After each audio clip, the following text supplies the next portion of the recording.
ಯಾಕೆ ಹೀಗಾಯ್ತು? ಆ ತುಳಸಿ ಬದುಕೇ ಬಿಟ್ಲು. ಇದು ನನಗಾಗ್ತಿರೋ ದೊಡ್ಡ ಸೋಲು. ಈ ಸೋಲನ್ನ ನಾನು ಹೇಗೆ ಒಪ್ಕೊಳ್ಳಿ ಅಕ್ಕ? ಕ್ಷಮಿಸ್ಬಿಡು, ನನ್ನನ್ನು ಕ್ಷಮಿಸ್ಬಿಡು ಅಕ್ಕ. ಸಿಕ್ಕಿದ ಅವಕಾಶನ ನಾನು ಸರಿಯಾಗಿ ನಿಭಾಯಿಸ್ಲಿಲ್ಲ. ಇದಕ್ಕೆ ನೀನು ಏನು ಬೇಕಾದರೂ ನನಗೆ ಶಿಕ್ಷೆ ಕೊಡು. ಆ ಮಾಧವ ಅವನ ಮಕ್ಕಳು ನರಳಾಡೋದನ್ನ ನೋಡಿ ಸುಮತಿ ಹಾಗೆ ಈ ತುಳಸಿ ಕೂಡ ಸತ್ತು ಸಮಾಧಿ ಸೇರ್ತಾಳೆ ಅನ್ಕೊಂಡಿದ್ದೆ. ಇಲ್ಲ, ಸುಮತಿ ವಿಷಯದಲ್ಲಿ ನನಗೆ ಸಿಕ್ಕಿದ ಗೆಲುವು ನನಗೆ ತುಳಸಿ ವಿಷಯದಲ್ಲಿ ಸಿಕ್ತಿಲ್ಲ. ಇದೊಂದು ಸಲ ಮಾತ್ರ ಅಲ್ಲ, ನಾನು ಈ ಮನೆಯಲ್ಲಿ ಪ್ರತಿ ವಿಷಯದಲ್ಲೂ ಸೋಲ್ತಿದ್ದೀನಿ. ಇದಕ್ಕೆಲ್ಲ ನನ್ನ ನಿರ್ಲಕ್ಷ್ಯನೇ ಕಾರಣನಾ?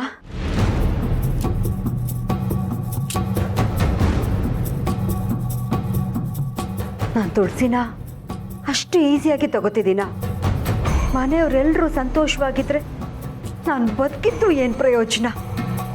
ನನ್ನ ದ್ವೇಷ ತೀರಲಿಲ್ಲ ಅಂದರೆ ನನ್ನ ಮನಸ್ಸಿನಲ್ಲಿ ಹತ್ಕೊಂಡು ಉರಿತಿರೋ ಬೆಂಕಿ ಆರಲ್ಲ, ಆ ಬೆಂಕಿ ನನ್ನನ್ನೇ ಸುಟ್ಟುಬಿಡತ್ತೆ. ನನಗೇನಾಗ್ತಿದೆ ಅನ್ನೋದೇ ನನಗೆ ಗೊತ್ತಾಗ್ತಾ ಇಲ್ಲ. ದ್ವೇಷದ ಕಿಚ್ಚು ಹತ್ಕೊಂಡು ಉರಿತಾ ಇದೆ ಅಕ್ಕ. ನಾನೇನು ಮಾಡಲಿ ಅಕ್ಕ?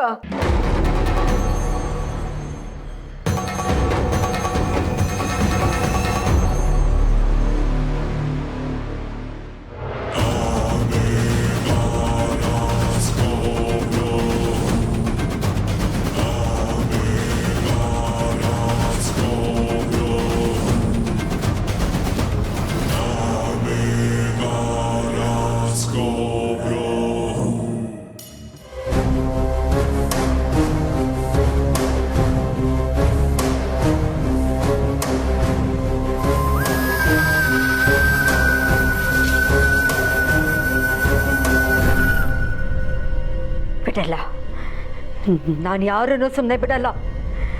ಇಡೀ ಮನೆ ಹತ್ಕೊಂಡು ಊರಿಬೇಕು. ಅಲ್ಲಿವರೆಗೂ ನನ್ನ ಕೋಪ ತಣ್ಣಗಾಗಲ್ಲ.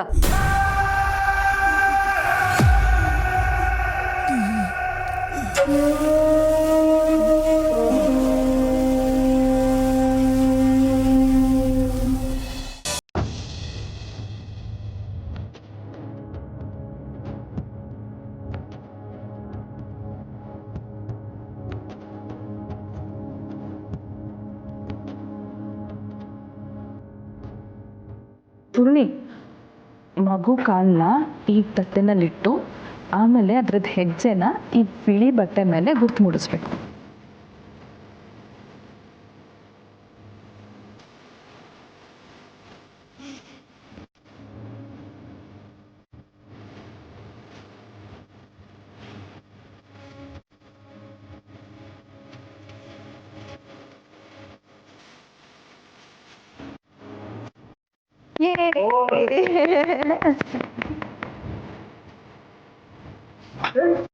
ಅವಳ ಹೆಜ್ಜೆ ಗುರುತು ನನ್ನ ಮೇಲೂ ಇರಬೇಕು.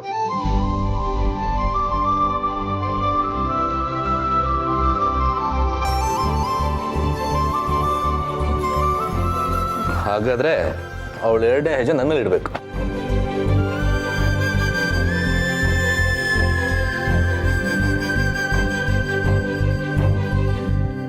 ಹಾಗಾದ್ರೆ ಮೂರನೇ ಹೆಜ್ಜೆ ನನ್ನ ಮೇಲೆ ಇಡಬೇಕು.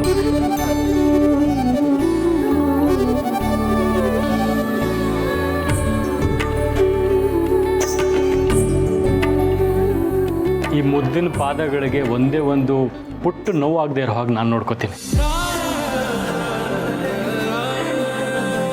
ಈ ಹೆಜ್ಜೆ ಗುರುತುಗಳಿಗೆ ನಾನು ಯಾವಾಗಲೂ ಬೆಂಗಾವಲಾಗಿರ್ತೀನಿ. ಈ ಹೆಜ್ಜೆ ಇಟ್ಟಿರೋ ಪುಟ್ಟ ದೇವತೆಗೆ ಕೇಳಿದ್ದನ್ನೆಲ್ಲ ನಾನು ಕೊಡಿಸ್ತೀನಿ. ಬೆನ್ನ ಮೇಲೆ ಹೊತ್ಕೊಂಡು ತಿರುಗ್ತೀನಿ, ಇಲ್ಲ ತಲೆ ಮೇಲೆ ಹೊತ್ಕೊಂಡು ತಿರುಗ್ತೀನಿ. ಪೂರ್ಣಿ, ಹೀಗೆ ನಡ್ಕೊಂಡು ಬನ್ನಿ.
ಎಲ್ಲೋದ್ನ ಇವನು ಮನೇಲಿ ನುಗ್ಗಲ್ವಾ ನುಗ್ಗನ ಬೇಡ ಗುರು ಮನೆ ಒಳಗಡೆ ತುಂಬಾ ಜನ ಇರ್ತಾರೆ ಎಲ್ಲೋಗ್ತಾನೆ ಇಲ್ಲಿಗೆ ಬಂದೇ ಬರ್ತಾನೆ ಅಲ್ಲಿವರು ಕಾಯೋಣ.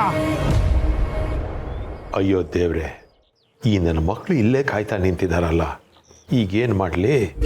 ಹೇಗಾದರೂ ಮಾಡಿ ಮನೆ ಒಳಗೆ ಸೇರ್ಕೊಂಡ್ಬಿಡ್ಬೇಕಲ್ಲ. ಆದರೆ ಮನೆಯವ್ರು ಯಾರಾದರೂ ನನ್ನನ್ನು ನೋಡಿಬಿಟ್ರೆ ಮಾತಾಡಿಸ್ತಾರೆ. ಏನಾಯಿತು, ಯಾರು ಹೊತ್ಕೊಂಡು ಹೋಗಿದ್ದು ಅಂತೆಲ್ಲ ಕೇಳ್ತಾರೆ. ಅಷ್ಟರಲ್ಲಿ ನಾನು ಮನೆಗೆ ಬಂದಿರೋ ಸುದ್ದಿ ಈ ರೌಡಿಗಳಿಗೆ ಗೊತ್ತಾಗತ್ತೆ. ಆಮೇಲೆ ನನ್ನ ಕತೆ ಅಷ್ಟೇ.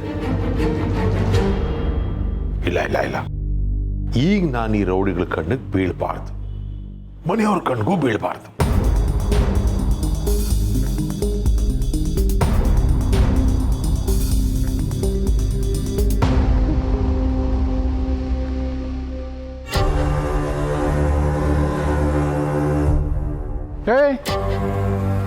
ಯಾರೋ ನೀವು ಇಲ್ಲೇನ್ರೋ ಮಾಡ್ತಾ ಇದ್ದೀರಿ? ಓಯ್ ನಾವಿಲ್ಲಿ ನಿಂತ್ರೆ ನಿನಗೇನು, ಸುಮ್ಮನೆ ಹೊಲಕ್ಕೆ ಹೋಗು. ನಾ ಕಿರಿಕ್ ಮಾಡಿ ಏಟ್ ತಿನ್ಬೇಡ. ಏನು ನನಗೆ ಹೊಡಿತೀರಾ?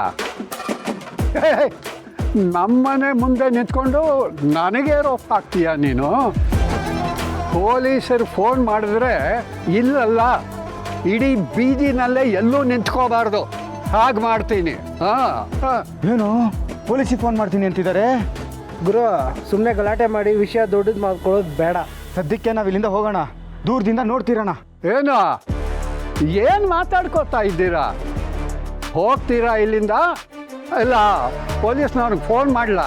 ಬೇಡ ಯಜಮಾನ್ರೆ, ನೀವ್ಯಾಕೆ ತೊಂದರೆ ತಗೊಳ್ತೀರಾ? ನಾವೇ ಹೋಗ್ಬಿಡ್ತೀರಿ. ಏಯ್ ಬಂದ್ರೆ ಹೋಗೋಣ.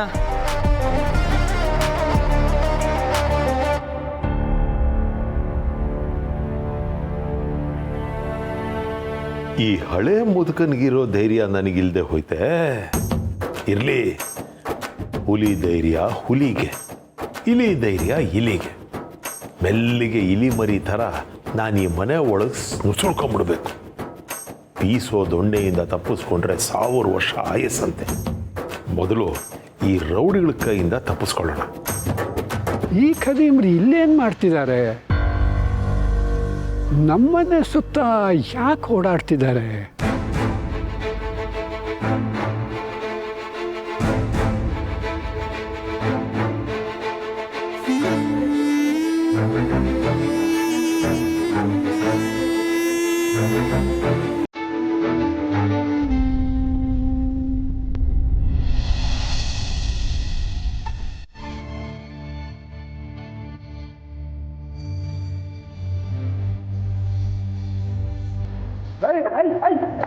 ಬಿಡಿ ನನ್ನ ಬಿಡಿ ಬಿಡಿ.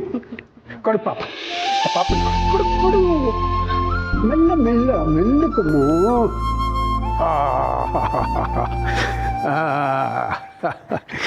ಅಂತೂ ನಮ್ಮ ಮನೆ ಮಹಾಲಕ್ಷ್ಮಿ ಮನೆಗೆ ಬಂದ್ಬಿಟ್ಲು. ಈ ಮನೆಗೆ ಮಹಾಲಕ್ಷ್ಮಿ ಯಾವತ್ತಿದ್ರು ಅಮ್ಮನೇ. ಇವಳು ಪುಟ್ಟಲಕ್ಷ್ಮಿ. ಕರೆಕ್ಟಾಗಿ ಹೇಳಿದೆ, ಪುಟ್ಟಲಕ್ಷ್ಮಿ. ಅಯ್ಯೋ ಯಾಕೋ ಯಾಕೋ ಅಳೋದು? ತಗೊಣ ತಗೊಮ್ಮ, ಮೇಲೆ ಮೇಲೆ ಮೇಲೆ ತಗೋ, ಮೇಲೆ ತಗೋ.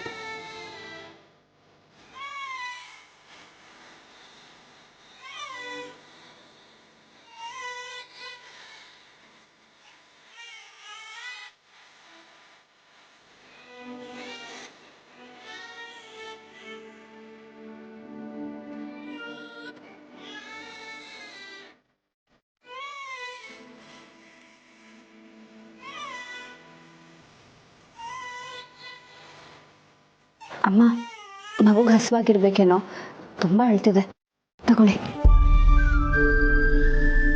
ಮಗು ನಿಂದು ಅಂದಮೇಲೆ ಅದರ ಆರೈಕೆನೂ ನೀನೇ ಮಾಡಬೇಕಲ್ವ ಪೂರ್ಣಿ? ಅದ್ರ ಮೇಲೆ ಸಂಪೂರ್ಣವಾದ ಹಕ್ಕು ನಿನಗಿದೆ.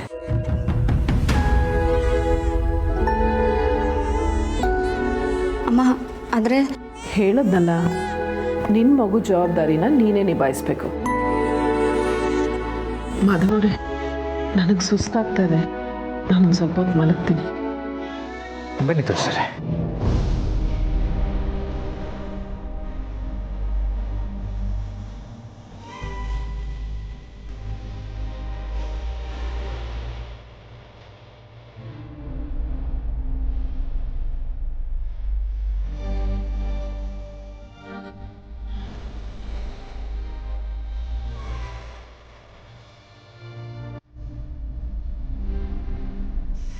ದೀಪಿಕಾ, ಹಾಸ್ಪಿಟ್ಲಲ್ಲಿ ಮಿಲ್ಕ್ ಪೌಡ್ರ್ ಕೊಟ್ಟಿದ್ರಲ್ಲ, ಹೋಗಿ ತೊಗೊಂಡು ಬರ್ತೀಯಾ?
ಅಮ್ಮ, ನಿಮ್ಮ ಉದ್ದೇಶ ಏನು ಅನ್ನೋದು ನಮಗೆ ಅರ್ಥ ಆಯಿತು. ಆ ಮಗು ಪೂರ್ಣಿದು. ಅವಳು ತಾಯ್ತನನ ಸಂಪೂರ್ಣವಾಗಿ ಅನುಭವಿಸ್ಬೇಕು.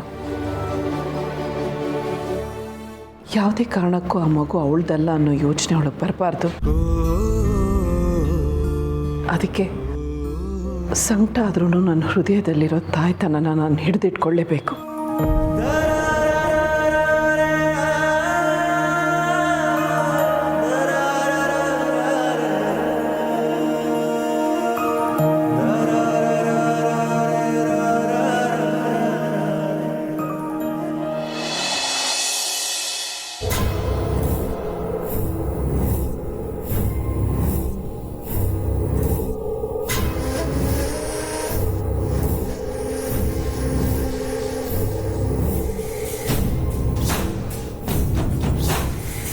Yes, she is breathing. ನಿಜವಾಗ್ಲೂ ತಪ್ಪು ನಡೆದಿದ್ರೆ ತಪ್ಪು ಮಾಡಿರೋರಿಗೆ ಆ ದೇವ್ರು ಖಂಡಿತ ಶಿಕ್ಷೆ ಕೊಡ್ತಾನೆ. ಏನು ನೀನು ಅಂದ್ಕೊಂಡಾಗ ಏನೂ ಆಗಲಿಲ್ಲ ಅಂತ ಯೋಚನೆ ಮಾಡ್ತಿದೀಯಾ? ಕೆಟ್ಟದನ್ನು ಬಯಸೋದಕ್ಕೆ ಒಬ್ಬರಿದ್ರೆ ಒಳ್ಳೇದಾಗಲಿ ಅಂತ ಪ್ರಾರ್ಥನೆ ಮಾಡೋದಕ್ಕೆ ನೂರಾರು ಜನ ಇರ್ತಾರೆ. ಅದಕ್ಕೆ ಈ ಮನೆಗೆ ಅದೃಷ್ಟ ದೇವತೆ. ಅಂಥದ್ರಲ್ಲಿ ಅವರ ವಿಷಯದಲ್ಲಿ ನಮಗೆ ದುರಾದೃಷ್ಟ ಬರೋದಕ್ಕೆ ಹೇಗೆ ಸಾಧ್ಯ? ದುರ್ಬುದ್ಧಿ ಇದ್ದವ್ರಿಗೆ ದುರಾದೃಷ್ಟದ ರುಚಿ ಯಾವಾಗಲೂ ಸಿಗ್ತಾ ಇರುತ್ತೆ. ಅದಕ್ಕೇನು ಮಗುನು ಮನೆಗೆ ಕ್ಷೇಮವಾಗಿ ಬಂದಿದ್ದಕ್ಕೆ ದೇವಸ್ಥಾನಕ್ಕೆ ಹೋಗಿ ಅರ್ಚನೆ ಮಾಡಿಸಿ ಪ್ರಸಾದ ತಂದಿದ್ದೀನಿ. ನಿನಗೆ ಒಳ್ಳೇದಂತೂ ಆಗಲ್ಲ, ಕಡೆ ಪಕ್ಷ ಕಡೆಗಾಲಕ್ಕೆ ಒಳ್ಳೆ ಬುದ್ಧಿನಾದರೂ ಬರಲಿ. ತಗೋ.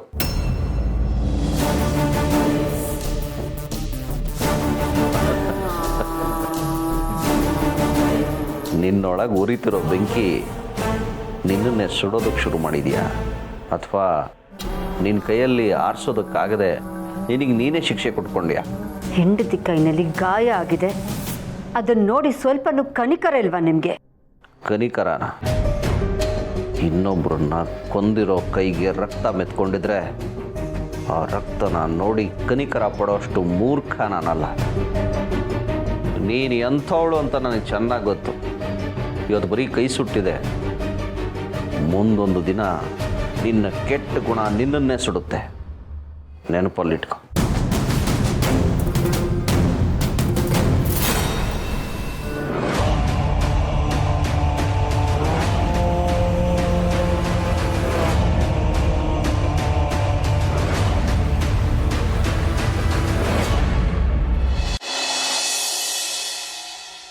ಆಸ್ಪತ್ರೆಯಿಂದ ಮನೆಗೆ ಯಾವಾಗ ಬರ್ತೀನೋ ಅಂತ ಅನ್ನಿಸ್ಬಿಟ್ಟಿತ್ತು ಮಾಧವ್ ಅವರೇ.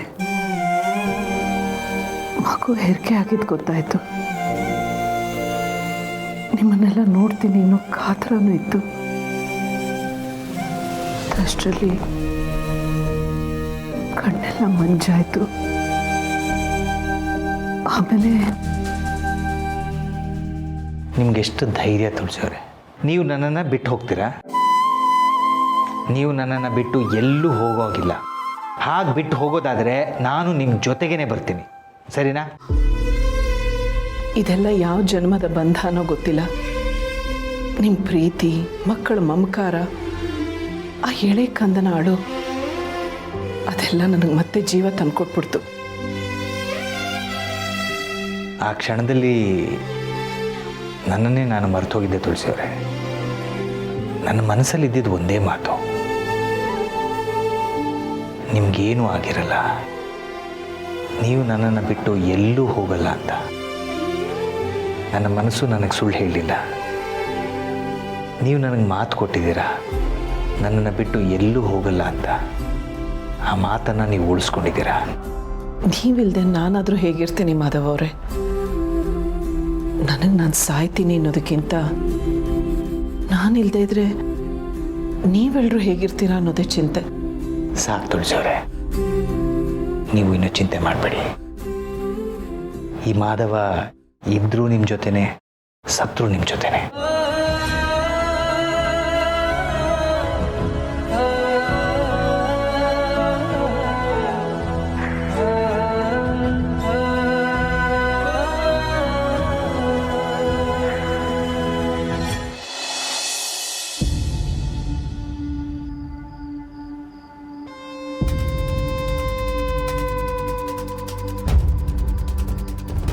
ಮನೆಯಲ್ಲಿ ಎಲ್ಲರೂ ಇದ್ದಾರೆ.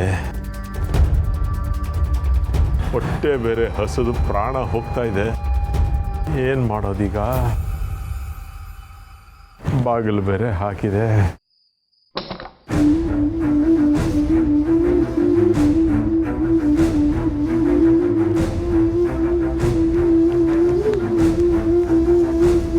ಸಂಧ್ಯಾ?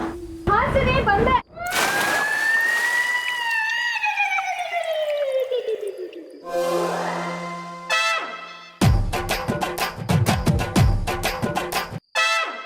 ನನಗೆ ಆಗ್ತಿರೋ ಹಸುಗೆ ಹಸು ಥರ ಇದನ್ನೇ ತಿನ್ಬಿಡ್ಲ ಅನ್ನಿಸ್ತಾ ಇದೆ.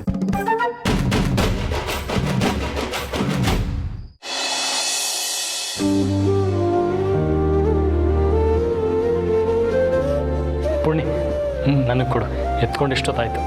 ಅದೆಲ್ಲ ಆಗಲ್ಲ. ನನ್ನ ಮಗುನ ಎತ್ಕೊಳ್ಳೋಕ್ಕೆ ಆಗಿಲ್ಲ. ಇವಾಗ ನಾನೇ ಮಗುನ ಎತ್ಕೋಬೇಕು. ಕುಡಿಯ ಸಾಧ್ಯನೇ ಇಲ್ಲ. ಮಗು ಅಳು ನಿಲ್ಸೋದನ್ನ ಕಾಯ್ತಾ ಇದ್ದೆ. ನಾನು ಎತ್ಕೋತೀನಿ. ನೀವೆಲ್ಲರೂ ಸ್ವಲ್ಪ ಸುಮ್ಮನೆ ಇರ್ತೀರಾ? ನಿಮ್ಗೆ ಯಾರಿಗೂ ಮಗುನ ಆಟಾಡ್ಸೋಕೆ ಬರಲ್ಲ. ಮಗುನ ನಾನು ಎತ್ಕೋತೀನಿ. ಇಲ್ಲ ಇಲ್ಲ, ಮಗು ನನ್ನ ಹತ್ರನೇ ಇರಲಿ. ಬ್ರೋ, ನಾನು ಮಗುನ ಚೆನ್ನಾಗಿ ಆಟಾಡಿಸ್ತೀನಿ. ಮಗುನ ನಾನು ಎತ್ಕೋತೀನಿ. ಸಾಕು ನಿಲ್ಲಿಸ್ತೀರಾ? ಅಬ್ಬಬ್ಬಬ್ಬಬ್ಬಬ್ಬ, ಅದೇನು ಕೂಗಾಡ್ತಿರೋ? ನೀವೆಲ್ಲ ಹೀಗೆ ಗಲಾಟೆ ಮಾಡ್ತಿದ್ರೆ ಮಲಗಿರೋ ಮಗು ಮತ್ತೆ ಎದ್ದು ಗಲಾಟೆ ಮಾಡೋಕ್ಕೆ ಶುರು ಮಾಡುತ್ತೆ. ರಾಜಕುಮಾರಿಯವರು ನಿದ್ದೆ ಮಾಡ್ತಾ ಇದ್ದಾರೆ. ನೀವು ಬಾಯಿ ಮುಚ್ಕೊಂಡಿರ್ಬೇಕು. ಗಿರಿಗಿಟ್ಲೆ, ಈ ಮಗುನ ಮಾತ್ರ ನೀನು ಬೇರೆ ಯಾರ ಕೈಲೂ ಕೊಡಬೇಡ.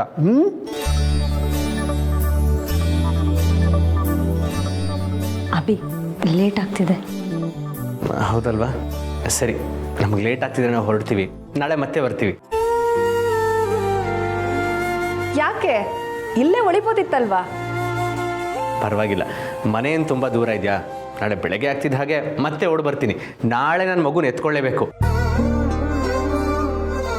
ಅದಕ್ಕೆ ನಾಳೆ ನನಗೆ ಮಗು ಕೊಡ್ತೀರಲ್ವಾ? ಆಯ್ತಪ್ಪ, ಈಗ ಹೋಗಿ ನೆಮ್ಮದಿಯಾಗಿ ಮಲ್ಕೋ. ಮಗುನ ಎತ್ಕೋಬೇಕಿತ್ತು ಅಂತ ನಿದ್ದೆಲಿ ಕನ್ವರ್ಸ್ಬೇಡ. ನನಗೇನೋ ಅಭಿ ಆಡ್ತಿರೋದು ನೋಡಿದ್ರೆ ಹಾಗೆ ಅನ್ನಿಸ್ತಾ ಇದೆ. ಮಗು ಎತ್ಕೋಬೇಕು ಅಂತ ಅಷ್ಟು ಹಠ ಮಾಡ್ತಿದ್ದಾನಲ್ಲ, ಇನ್ನು ಸ್ವಲ್ಪ ವರ್ಷ ಆ ಮಗುನೇ ದೊಡ್ಡೋಳಾಗಿ ನಿನ್ನ ಬುದ್ಧಿ ಹೇಳ್ತಾಳಷ್ಟೆ. ಅದು ಒಂಥರ ಚೆನ್ನಾಗಿರುತ್ತೆ. ಆಗ ನನ್ನ ಪಾಲ್ಗೆ ಈ ಮಗು ಮಿನಿ ಅಮ್ಮ ಆಗ್ತಾಳೆ. ಸರಿ, ಹೊರಡೋಣ. ತಾತ, ನಾವು ಬರ್ತೀವಿ. ಡ್ಯಾಡಿಗೊಮ್ಮಂಗೂ ಹೇಳಿಬಿಡಿ. ಬಾಯ್.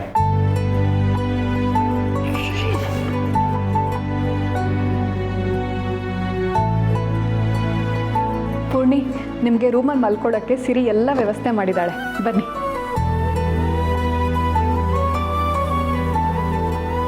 ಮಲಗಿದಳ? ಹೋಗು, ಇನ್ನಿಡೀ ರಾತ್ರಿ ನಿನ್ನ ನಿದ್ರೆ ಮಾಡಕ್ಕೆ ಬಿಡಲ್ಲ. ಮಗು ಇಲ್ಲ ಅಂತ ನಿದ್ರೆಗೆಡೋದಕ್ಕಿಂತ ಮಗುಗೋಸ್ಕರ ನಿದ್ದೆಗೆಡೋದು ಅದೃಷ್ಟ ಅಲ್ವಾ ಅಮ್ಮ?